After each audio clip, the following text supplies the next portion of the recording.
حبايبي يسعد صباحكم. روتين جديد اليوم، روتين خفيف. حبايب قلبي، الله يسعدكم ويسعد صباحكم ومساكم وكل أوقاتكم.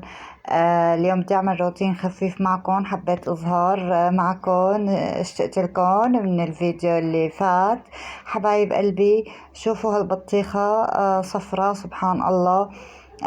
بطيخ أصفر بس طعمته كتير حلوة، كتير كتير عسل عسل عسل مثلكم.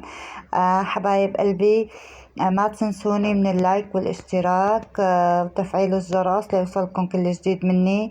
هلا انا قطعت البطيخة هيك، شوفوا شكلها سبحان الله. بطيخ اصفر. حبينا شوي نتحلى ونبورد بهالصيف. هلا انا عندي شوية شغل بالبيت. عندي بصل بدي فرزه، حوالي 3 كيلو بصل. انا من زمان بفرز البصل والثوم منشان خفف عن حالي شغل، والله طريقة روعة روعة.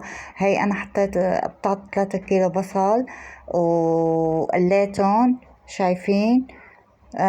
اخذ لون ذهبي. طبعا كترت الزيت شوي منشان لما اجي اطبخ لاقي الزيت مع البصل جاهز.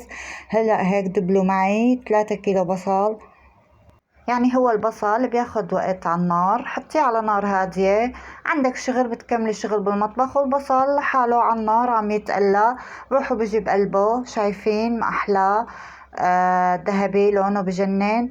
هلا هيك انا بفرز البصل وعملت فيديو معكم تفريز الثوم. شايفين؟ يعني بنقص شوي من المطربان، ما بمليه كتير مشان الضغط بالفريزر. هلا هيك الكمية طلعت عندي يعني مطربانين مناح.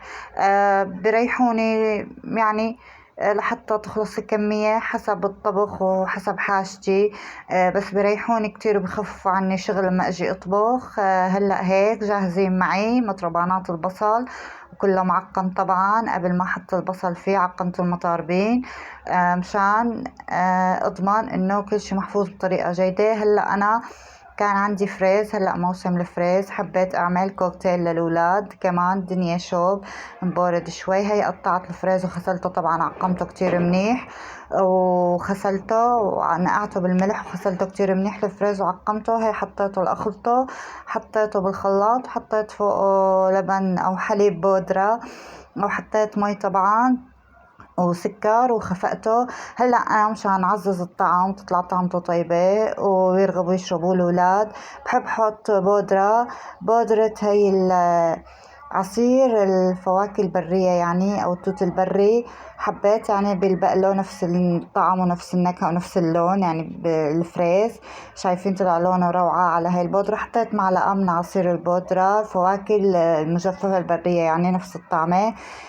وهلا هيك انا اخر النهار عملت محشي باذنجان وكوسة وفلافلة.